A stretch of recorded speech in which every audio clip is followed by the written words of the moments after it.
కుండపోతగా వాన జలధార. చూడండి ఎంత శబ్దం వస్తుందో. వాన భీకరమైన వాన.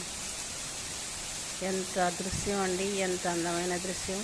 ఎంత భీకరంగా వచ్చిన ఈ దృశ్యం కూడా మనం చూడాలి. ఓకేనండి, ప్లీజ్ సబ్స్క్రైబ్ అండి, ప్లీజ్ లైక్ అండి. ఓకేనండి, ఉంటానండి.